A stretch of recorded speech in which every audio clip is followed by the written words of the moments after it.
When historians at the Vermont Historical Society were digitizing a collection of early 20th century photographs in 2023, they stumbled upon what appeared to be an ordinary family portrait from 1909. The photograph showed the Whitmore family of Burlington, Vermont, posed formally in their parlor for what seemed to be a typical studio session.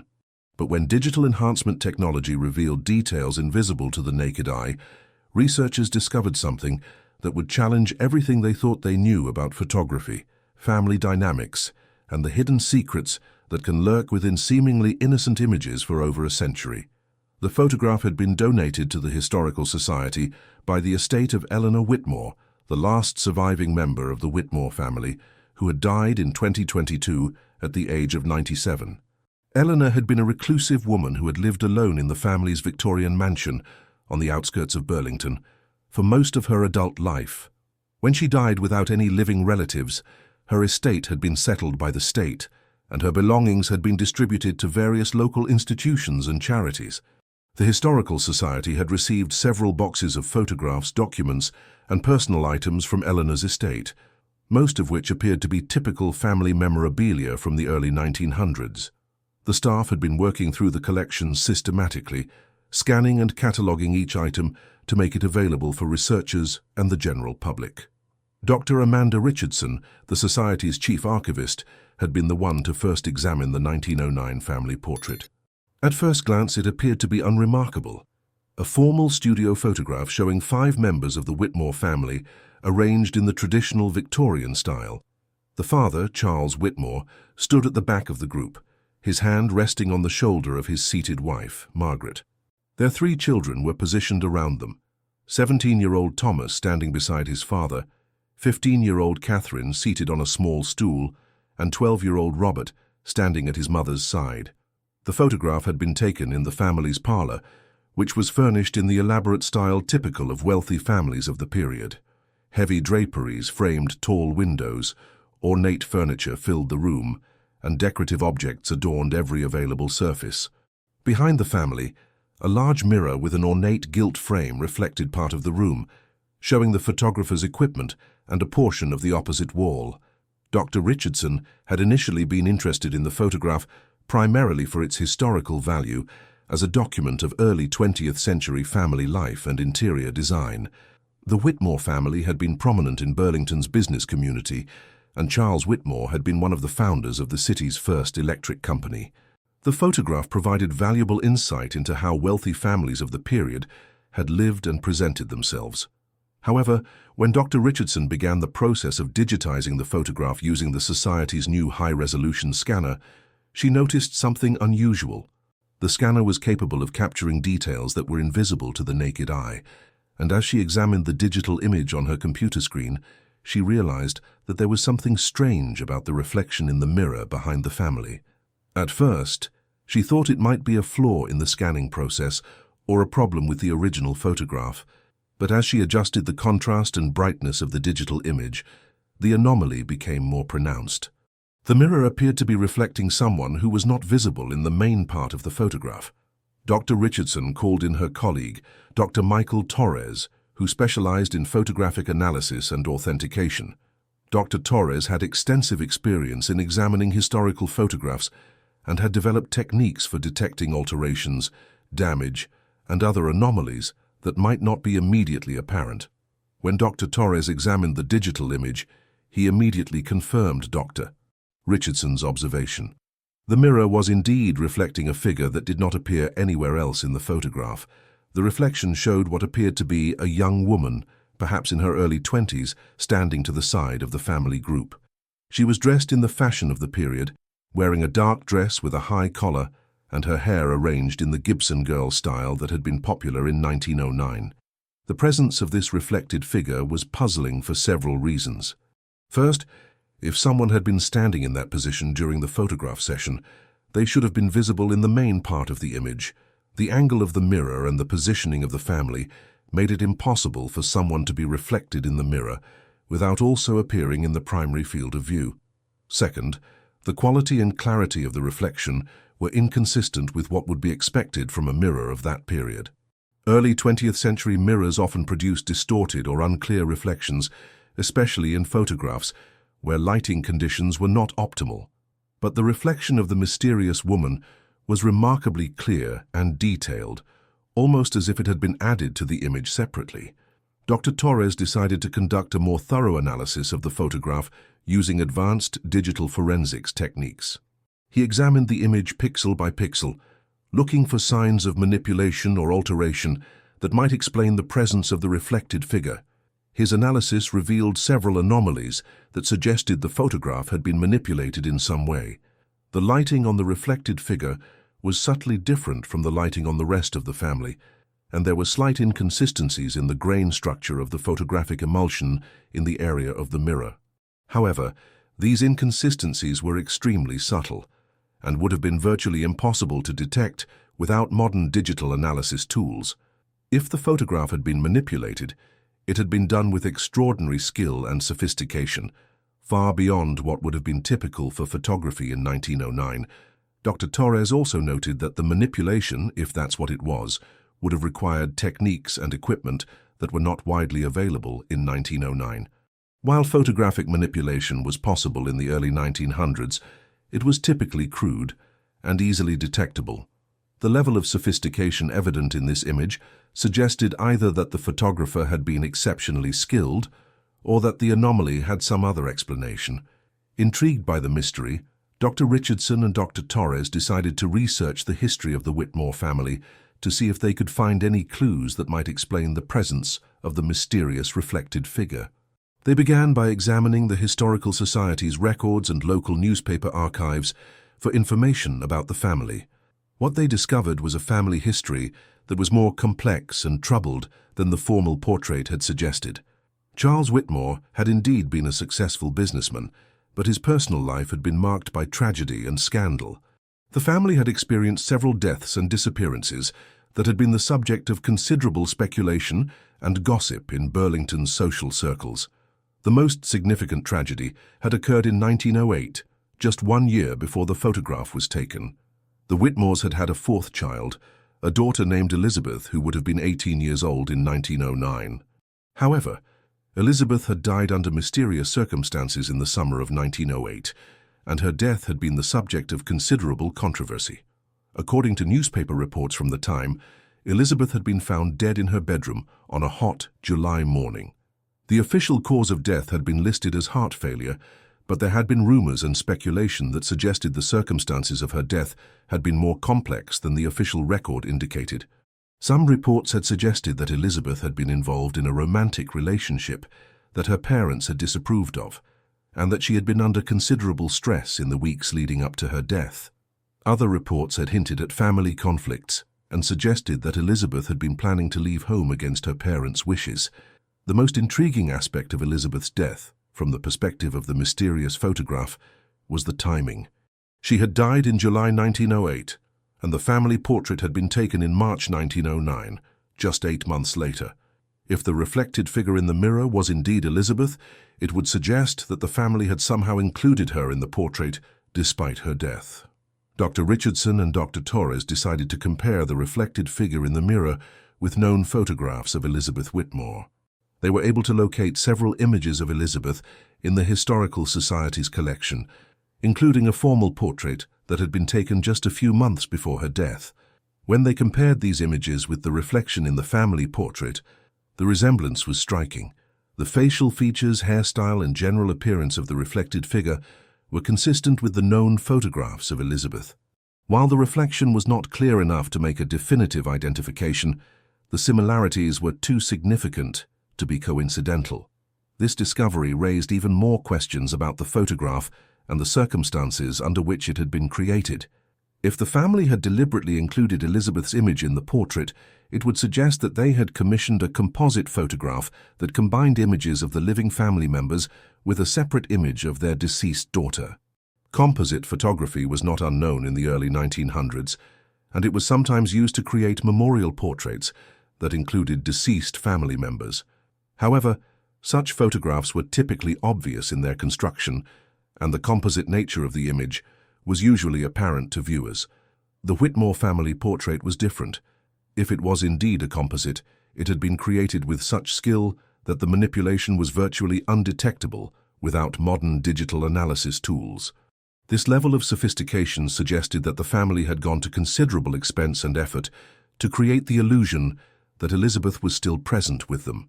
Dr. Richardson and Dr. Torres decided to research the photographer who had created the image to see if they could learn more about the techniques that had been used. The photograph bore the stamp of Morrison Studios, a photography business that had operated in Burlington from 1895 to 1920. Research into the Morrison Studios revealed that it had been owned and operated by a man named James Morrison, who had been known for his innovative techniques and his willingness to experiment with new photographic methods. Morrison had trained in Europe and had brought several advanced techniques back to America, including methods for creating composite images that were more sophisticated than what was typically available in smaller American cities. The Historical Society's records included several examples of Morrison's work, and it was clear that he had been exceptionally skilled at creating realistic composite photographs. He had often been commissioned to create memorial portraits, and his work in this area had been highly regarded by his contemporaries. However, even by Morrison's standards, the Whitmore family portrait represented an extraordinary achievement. If it was indeed a composite, it demonstrated a level of technical skill and artistic vision that was remarkable for its time. Dr. Richardson and Dr. Torres also discovered that Morrison had maintained detailed records of his work, including notes about the techniques he had used for specific photographs. Unfortunately, his studio had been destroyed in a fire in 1921, and most of his records had been lost. However, some documents had survived, and the researchers were able to locate a few items that provided insight into his methods. Among these surviving documents was a letter that Morrison had written to a colleague in 1910, in which he described a particularly challenging commission that he had completed the previous year. The letter mentioned a family portrait that had required special techniques to accommodate the client's unusual requirements, and it described the use of innovative methods to achieve the desired effect. While the letter did not specifically mention the Whitmore family, the timing and description were consistent with the creation of the mysterious family portrait. The letter suggested that Morrison had indeed used special techniques to create the image, and that these techniques had been requested by the client rather than suggested by the photographer. This discovery added another layer to the mystery of the photograph. If the Whitmore family had specifically requested that Elizabeth be included in the portrait, it suggested that they had been unwilling to accept her death and had wanted to maintain the illusion that she was still part of the family. The researchers decided to delve deeper into the circumstances of Elizabeth's death to see if they could understand why the family might have gone to such lengths to include her in the portrait. They examined coroner's records, police reports, and newspaper accounts from the time of her death.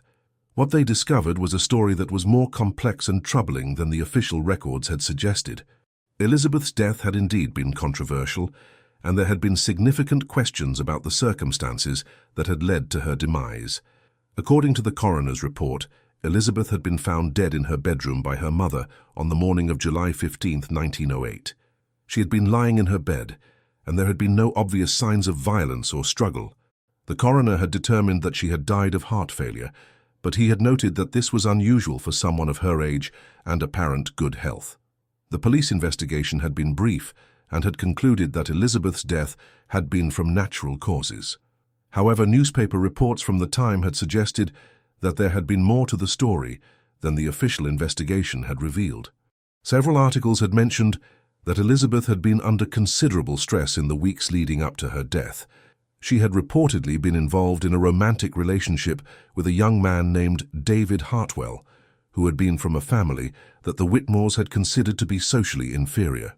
Charles and Margaret Whitmore had apparently forbidden Elizabeth from seeing David, and there had been several heated arguments between Elizabeth and her parents about the relationship. Some reports had suggested that Elizabeth had been planning to elope with David against her parents' wishes. The most intriguing aspect of these reports was the suggestion that Elizabeth's death had occurred on the very night that she had been planning to leave home with David. According to some accounts, she had packed a bag and had been preparing to meet David when she had suddenly become ill and died. David Hartwell had left Burlington shortly after Elizabeth's death, and he had never returned. Some people had speculated that he had been involved in Elizabeth's death in some way, while others had suggested that he had simply been devastated by her loss and had been unable to remain in the city where they had planned to build a life together. The researchers also discovered that the Whitmore family had been deeply affected by Elizabeth's death. Margaret Whitmore had reportedly suffered a nervous breakdown and had been confined to her home for several months. Charles Whitmore had thrown himself into his business activities with renewed intensity, as if trying to distract himself from his grief. The family's other children had also been affected by Elizabeth's death. Thomas, who had been close to his sister, had become withdrawn and had struggled academically. Catherine had reportedly become obsessed with spiritualism and had claimed that she could communicate with Elizabeth's spirit. Robert, the youngest, had developed behavioral problems and had required the attention of a private tutor. Given this context, the decision to include Elizabeth in the family portrait began to make more sense.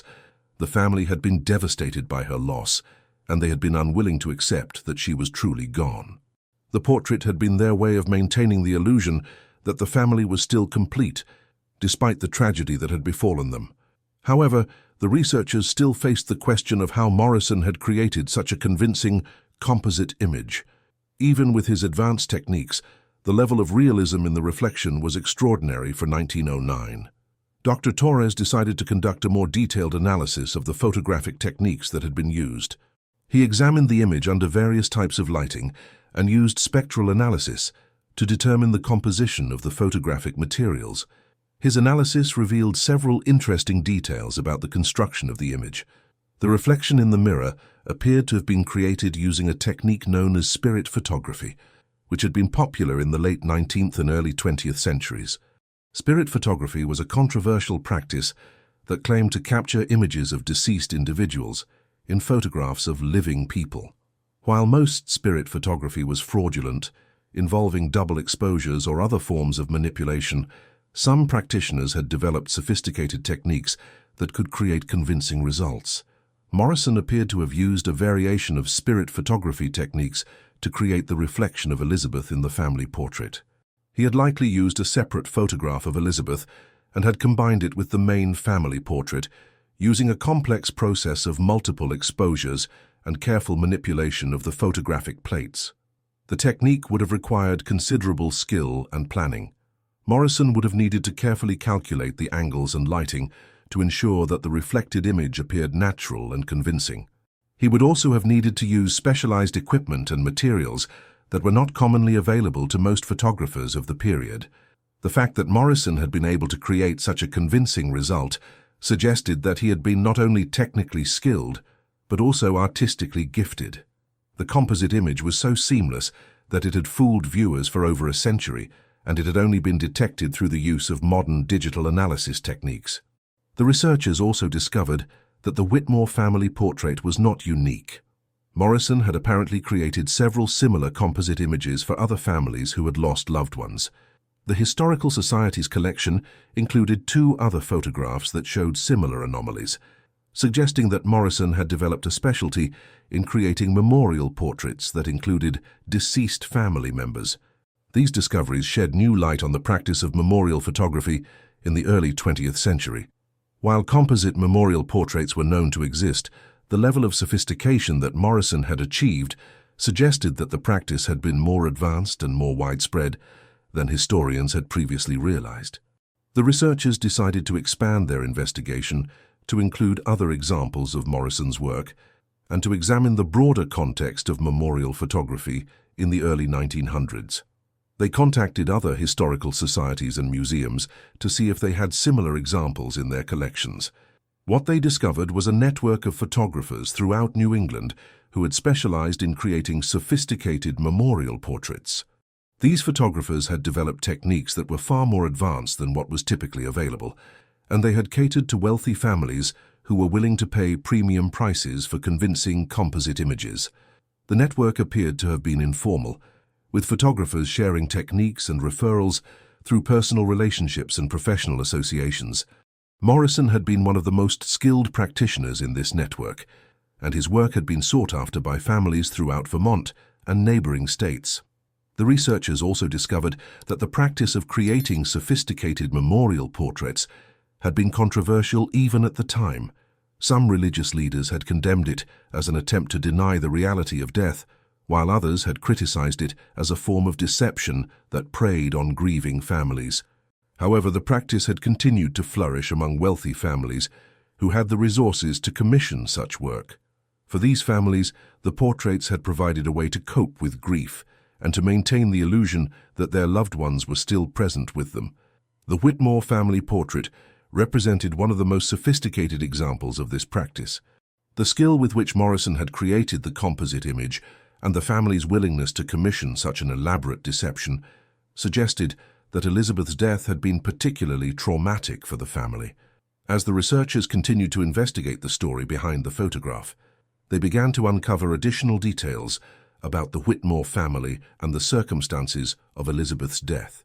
They discovered that the family had been involved in several legal disputes following Elizabeth's death, including a contested will and a lawsuit related to her romantic relationship with David Hartwell.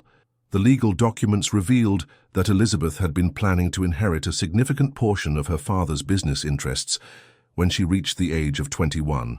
Her death had prevented this inheritance from taking place, and there had been questions about how her share of the family wealth should be distributed. Some family members had suggested that Elizabeth's inheritance should be held in trust for any children she might have had if she had lived to marry David Hartwell. Others had argued that her share should be distributed among her surviving siblings. The dispute had taken several years to resolve and had created considerable tension within the family. The researchers also discovered that David Hartwell had attempted to claim that he and Elizabeth had been secretly married before her death.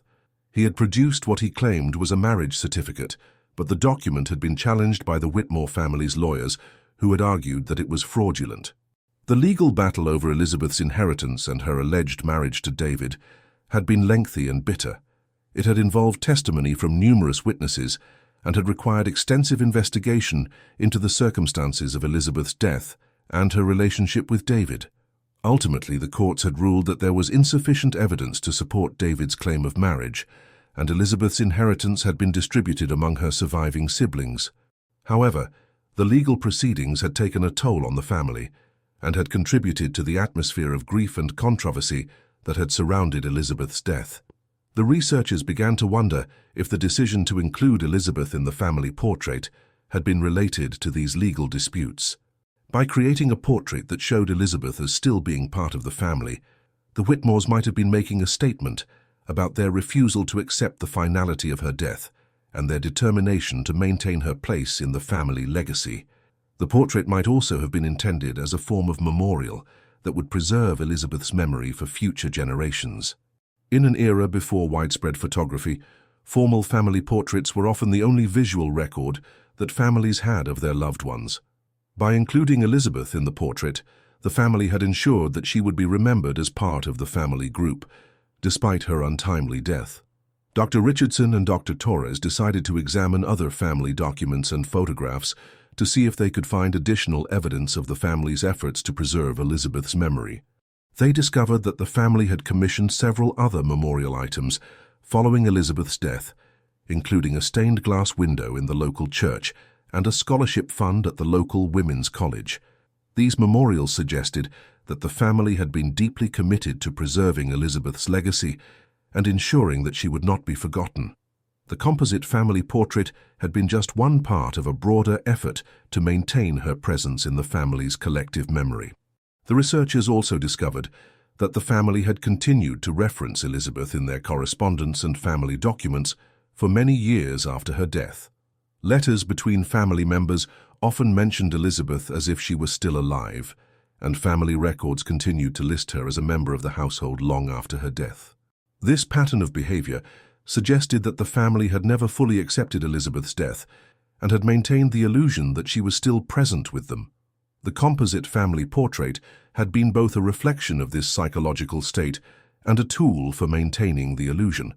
As the researchers delved deeper into the family's history, they began to uncover evidence that suggested Elizabeth's death might not have been as straightforward as the official records had indicated. They discovered that there had been several witnesses who had reported seeing Elizabeth alive after the date of her supposed death. One particularly intriguing report had come from a woman named Sarah Mitchell, who had been a friend of Elizabeth's. Sarah had claimed that she had seen Elizabeth at the train station in Burlington on the morning after her supposed death, and that Elizabeth had appeared to be traveling with a man who matched David Hartwell's description.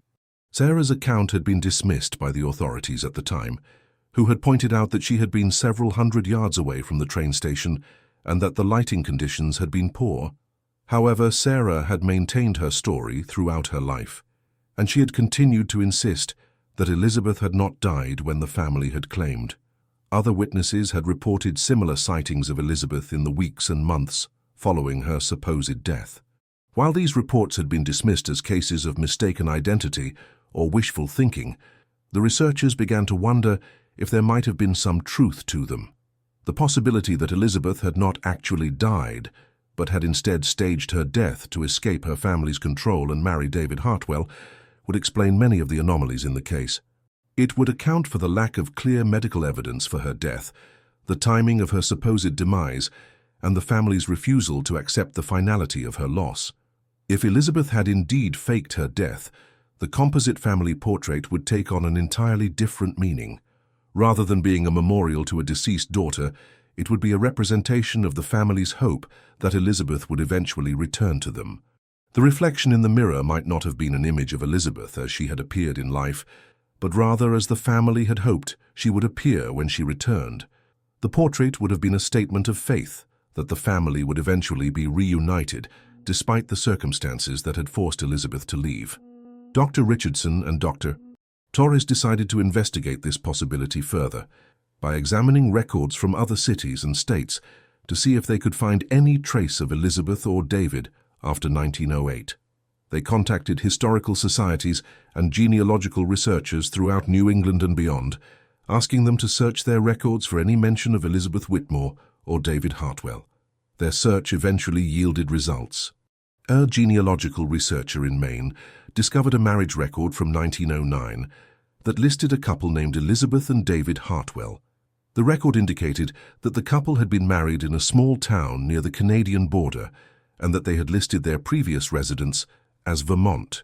While the record did not definitively prove that this was the same Elizabeth Whitmore and David Hartwell, the timing and location were consistent with the theory that Elizabeth had faked her death and eloped with David.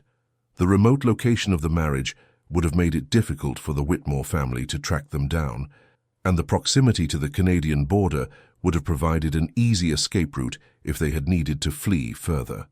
The researchers also discovered that a couple matching Elizabeth and David's description had been living in a small farming community in New Brunswick, Canada, in the years following 1909. Local records indicated that they had been known as Elizabeth and David Hartwell, and that they had been well-regarded members of the community. The couple had apparently lived quietly in New Brunswick for several years before moving further west.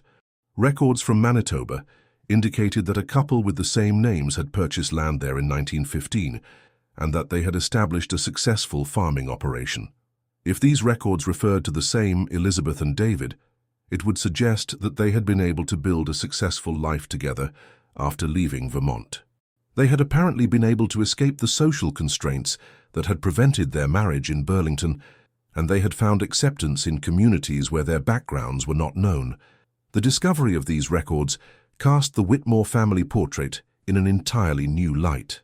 If Elizabeth had indeed survived and had been living happily with David, the family's decision to include her reflection in the portrait might have been based on accurate information about her continued existence. The family might have known or suspected that Elizabeth was still alive, and the portrait might have been their way of acknowledging her continued membership in the family despite her physical absence. The reflection in the mirror might have been a representation of their hope that she would eventually return to them, or simply a way of maintaining her place in the family's visual record. However, the researchers also had to consider the possibility that the records they had found referred to different people who happened to have the same names.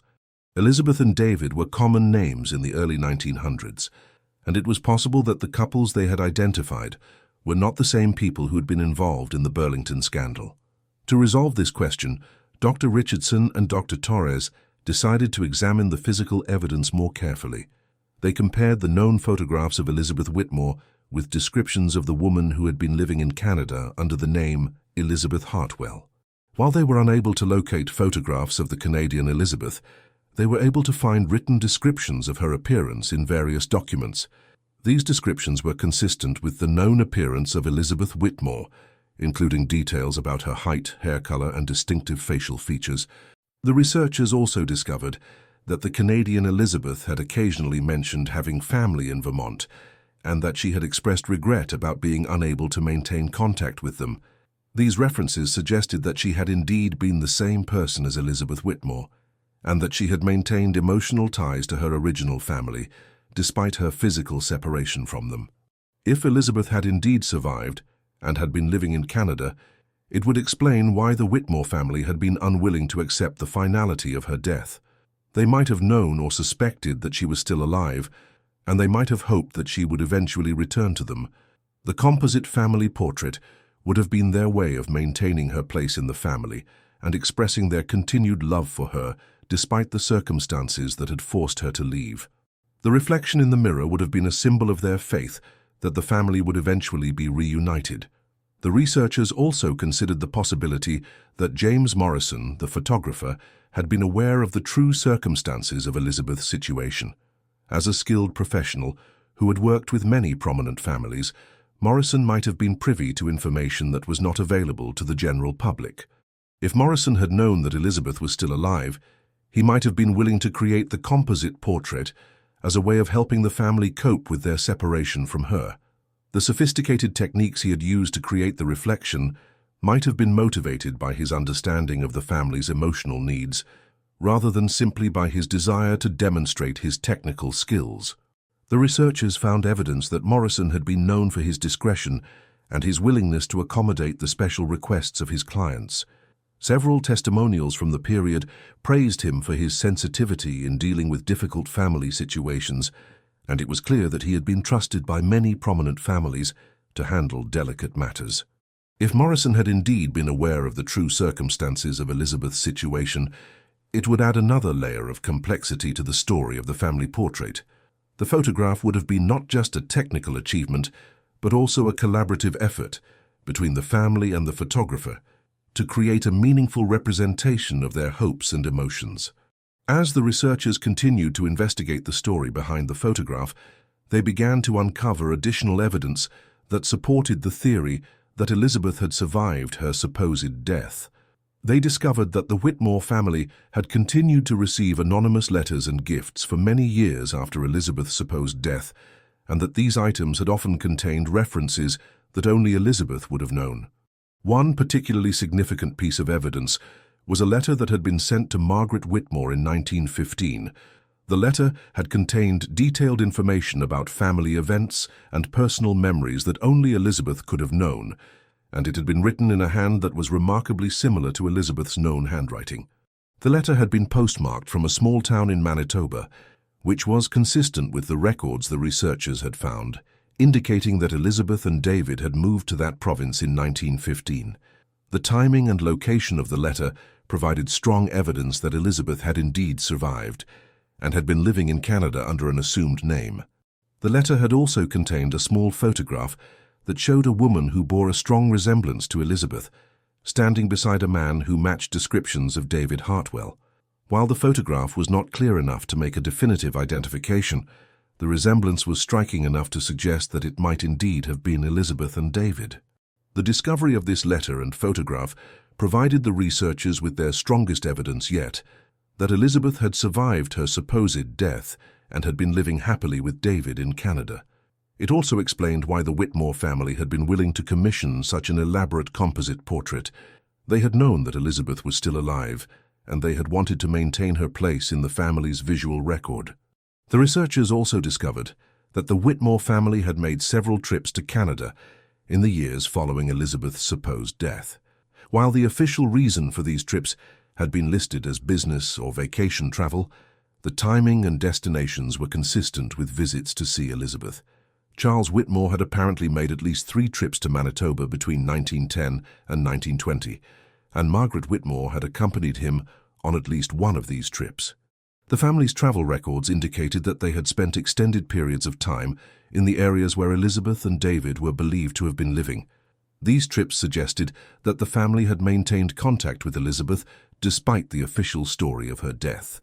They had apparently been willing to travel great distances to see her, and they had been able to maintain their relationship with her despite the social constraints that had originally prevented her marriage to David. The composite family portrait began to make even more sense in this context. Rather than being a memorial to a deceased daughter, it had been a representation of the family's continued connection to Elizabeth, despite her physical absence from Burlington. The reflection in the mirror had been a symbol of her continued membership in the family, even though she was living far away under an assumed name. The researchers realized that they had uncovered not just a mystery about a single photograph, but a complex story about family loyalty, social constraints, and the lengths to which people would go to maintain their connections to loved ones. The Whitmore family had been willing to stage an elaborate deception about Elizabeth's death in order to protect her from social scandal and allow her to marry the man she loved. The composite portrait had been part of this deception, serving both as a way to maintain Elizabeth's place in the family's official record and as a symbol of their hope that she would eventually be able to return to them openly. The sophisticated photographic techniques that Morrison had used to create the portrait had been motivated not just by technical skill, but by a deep understanding of the family's emotional needs. As the investigation continued, the researchers discovered additional layers to the story that made it even more compelling. They found evidence that Elizabeth and David had not simply disappeared into obscurity, but had become prominent members of their adopted communities in Canada.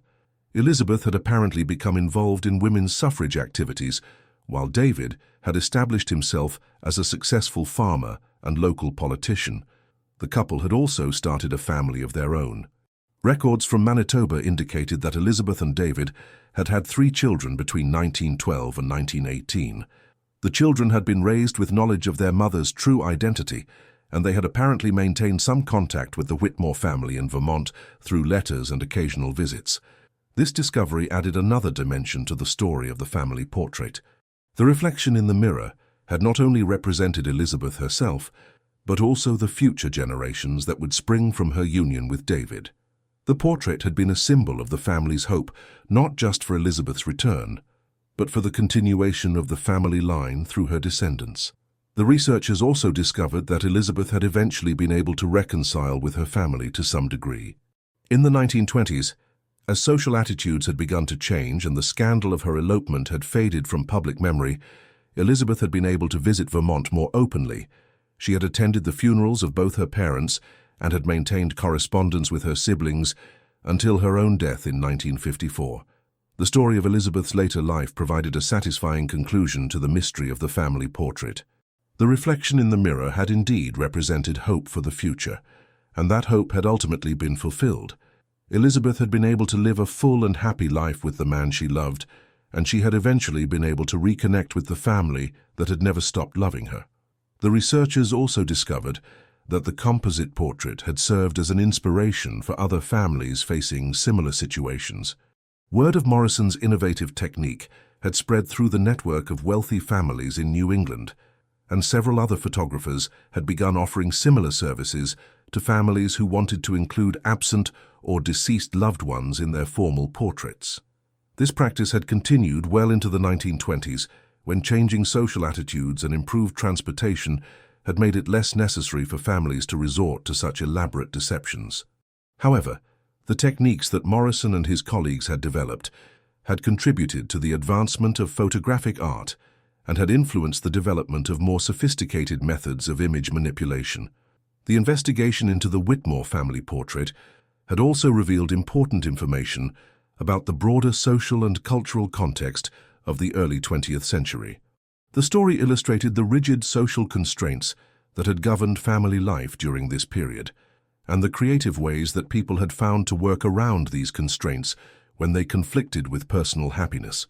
The portrait had also demonstrated the important role that photography had played in family life during this period.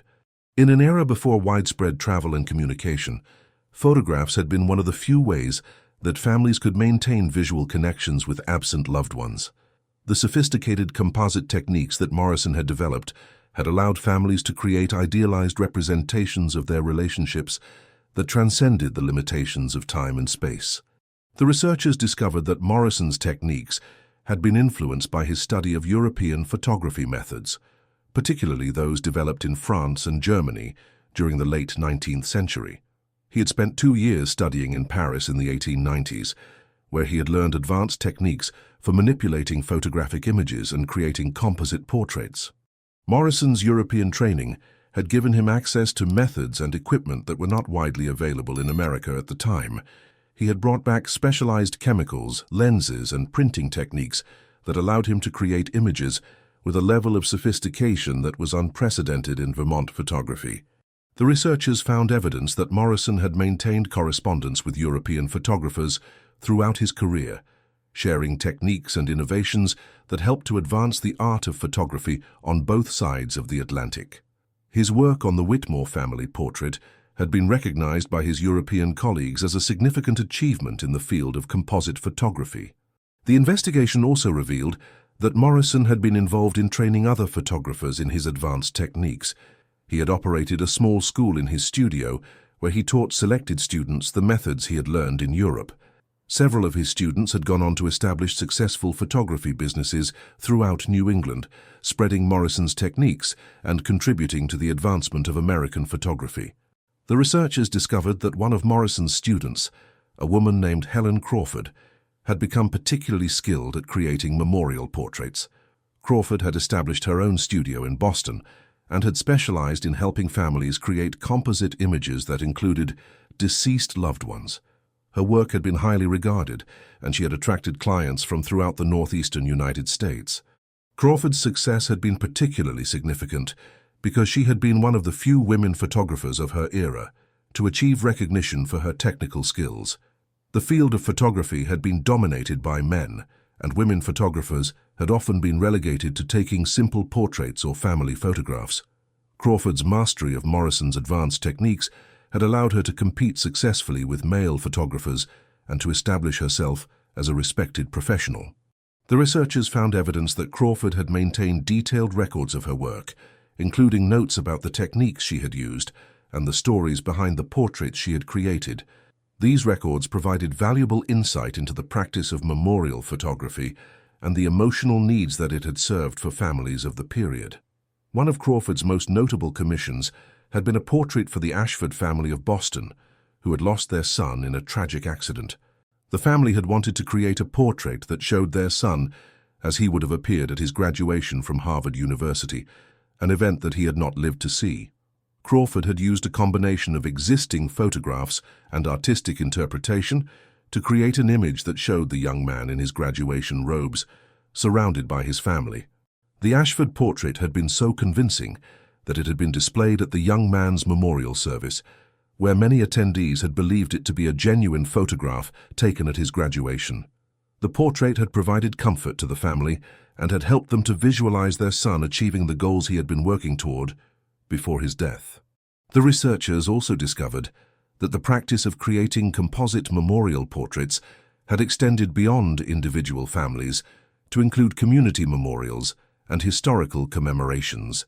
Several photographers had been commissioned to create large-scale composite images that included multiple deceased individuals, often for display in churches, schools, or community centers. One particularly ambitious project had been undertaken by a photographer named William Sterling, who had created a massive composite portrait showing all of the young men from a small Vermont town who had died in World War I. The portrait had included images of 23 soldiers, arranged as if they were standing together in formation. The image had been displayed in the town's Memorial Hall and had served as a focal point for community remembrance and mourning. Sterling's war memorial portrait had required months of work and had involved complex technical challenges. He had needed to collect photographs of each soldier, often from family members who had only informal snapshots or damaged images. He had then needed to standardize the lighting, scale, and positioning of each figure to create a cohesive group portrait. The technical challenges of creating such large-scale composite images had pushed the boundaries of what was possible with early 20th century photography equipment. Photographers like Sterling and Morrison had needed to develop new techniques for handling multiple exposures, managing complex lighting situations, and creating seamless transitions between different photographic elements. The researchers found that these technical innovations had contributed to the broader development of photographic art and had influenced the work of later photographers who had used similar techniques for artistic rather than memorial purposes. The methods developed for creating memorial portraits had laid the groundwork for the more sophisticated image manipulation techniques that would become common in later decades.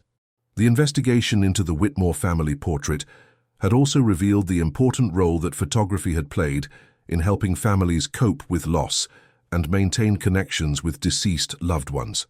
The portraits had served not just as memorials, but as tools for psychological healing and emotional support.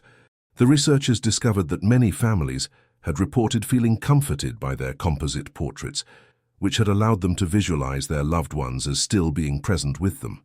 The portraits had provided a way for families to maintain the illusion of completeness and to resist the finality of death.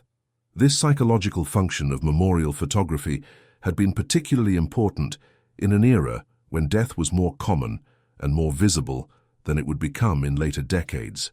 Families in the early 20th century had often experienced multiple deaths from disease, accidents, and other causes, and they had needed ways to cope with repeated losses. The composite portraits had also served an important social function, allowing families to present themselves to the community as complete and intact despite their losses.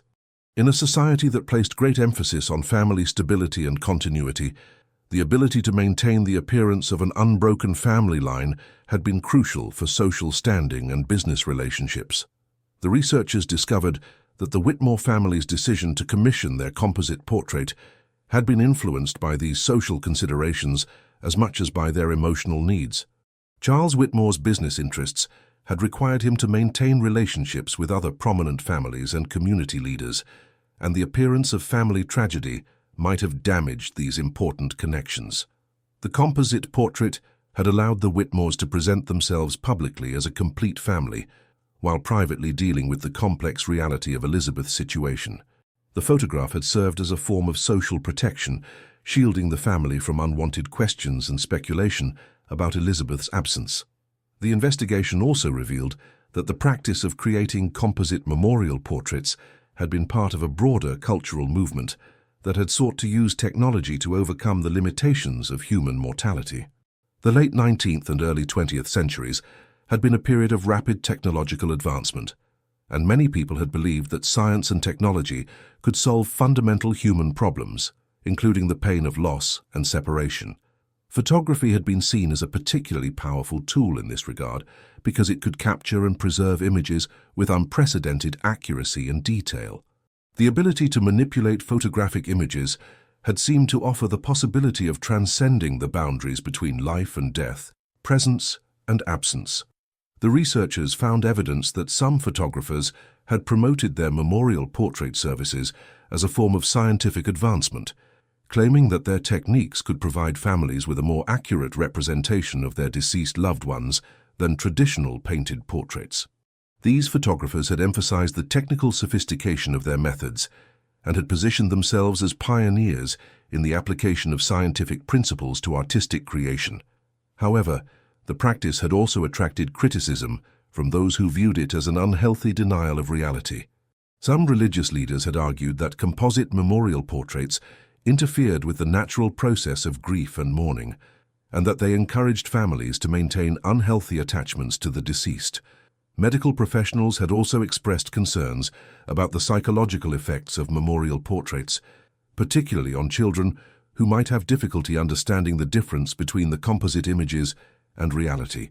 Some doctors had warned that exposure to such portraits might confuse children about the nature of death and might interfere with their emotional development. Despite these criticisms, the practice had continued to flourish among families who found comfort and meaning in the portraits. The researchers discovered that many families had treasured their composite portraits for generations, passing them down as family heirlooms and continuing to display them prominently in their homes. The Whitmore family portrait had been one of these treasured family artifacts, carefully preserved and passed down through the generations until it had finally reached Eleanor Whitmore, the last surviving family member. Eleanor had apparently understood the significance of the portrait, even if she had not known all of the details of its creation. The researchers found evidence that Eleanor had made efforts to preserve not just the portrait itself, but also the other family documents and photographs that told the story of Elizabeth's life and disappearance. She had apparently recognized that these materials contained important family history, even though she had never fully understood their significance.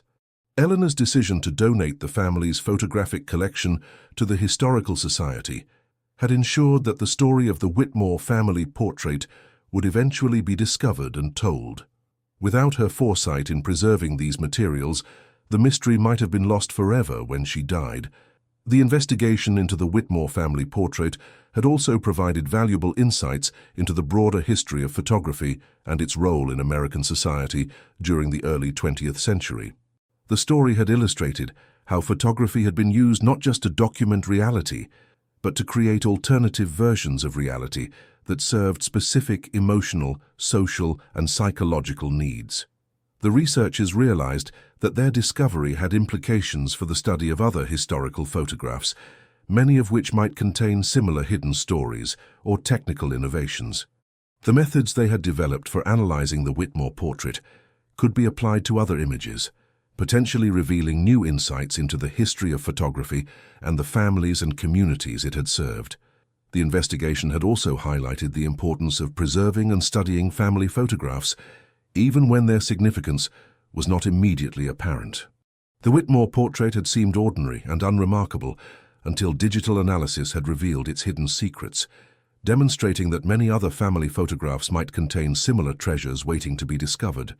The researchers decided to expand their investigation to include other photographs in the Historical Society's collection, using the techniques they had developed to search for similar anomalies or hidden stories.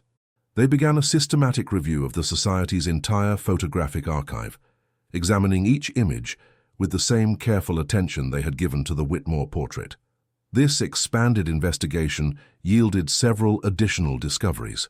The researchers found 3 other photographs that showed evidence of similar composite techniques, including a family portrait from 1912 that appeared to include a deceased grandmother, and a wedding photograph from 1915 that seemed to have been altered to include a soldier who had been killed in the war. Each of these discoveries added to the researchers' understanding of the practice of memorial photography and its role in helping families cope with loss and maintain connections with absent loved ones. The photographs provided evidence that the practice had been more widespread than previously realized, and that it had continued to evolve and develop throughout the early decades of the 20th century. The researchers also discovered that the techniques used to create these composite portraits had influenced the development of other forms of photographic art and manipulation. Several prominent photographers of the 1920s and 1930s had used similar methods to create surrealist and artistic images, building on the technical innovations that had been developed for memorial photography. The investigation into the Whitmore family portrait had thus revealed not just a single family's story, but a broader chapter in the history of photography and its relationship to American society and culture. The portrait had served as a window into a world where technology and emotion had intersected in complex and meaningful ways. The researchers began to prepare a comprehensive report on their findings, documenting not just the story of the Whitmore family portrait, but also the broader context of memorial photography and its significance for understanding early 20th century American culture.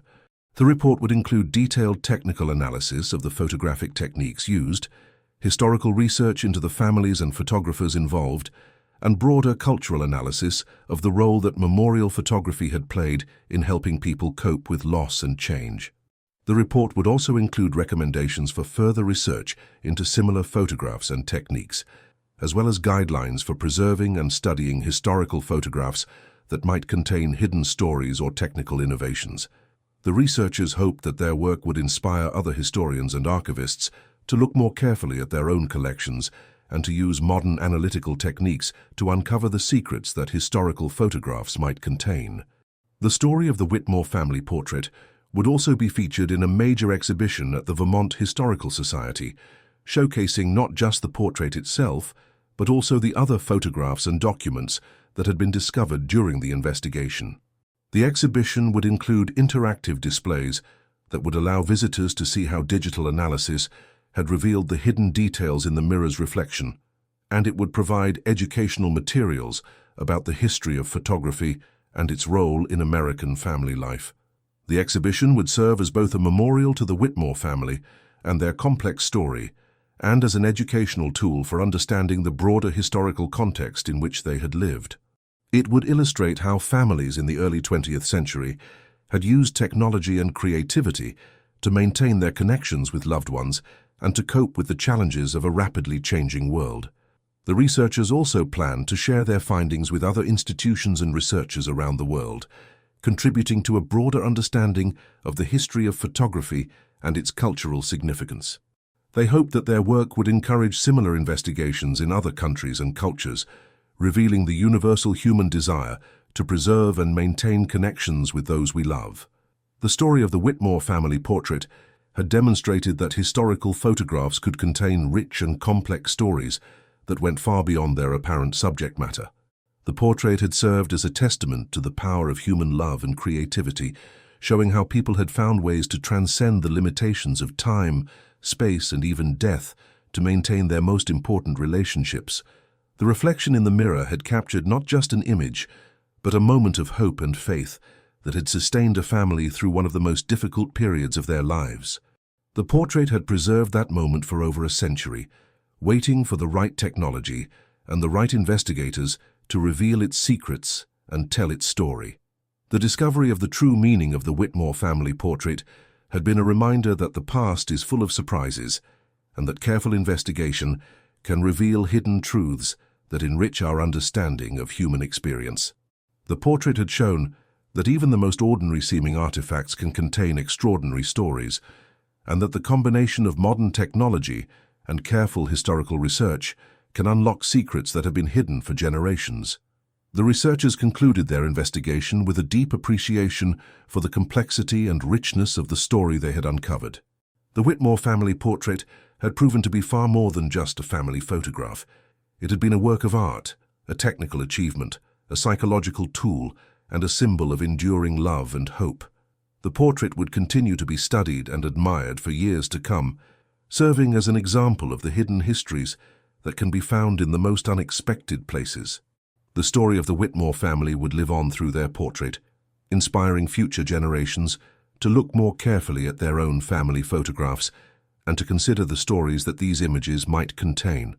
The reflection in the mirror had finally revealed its secrets, but the portrait itself would continue to reflect the enduring power of human love and the lengths to which people will go to preserve and protect their most important relationships. The Whitmore family's story had been preserved in the most unlikely of places, waiting for over a century to be discovered and shared with the world. In the end, the mysterious reflection had proven to be not a supernatural phenomenon or a photographic error, but a testament to the ingenuity and determination of a family that had refused to let social constraints and tragic circumstances destroy their love for one another. The portrait had captured not just their images, but their hopes, their dreams, and their unshakable faith in the power of family bonds to transcend even the most difficult challenges. The discovery of the true story behind the Whitmore family portrait had taken the researchers on a journey through time, revealing a complex tale of love, sacrifice, and family loyalty that had been hidden for over a century. The photograph that had seemed so ordinary at first glance had proven to contain one of the most extraordinary stories in the Historical Society's collection, demonstrating once again that the past is full of surprises for those who know how to look for them.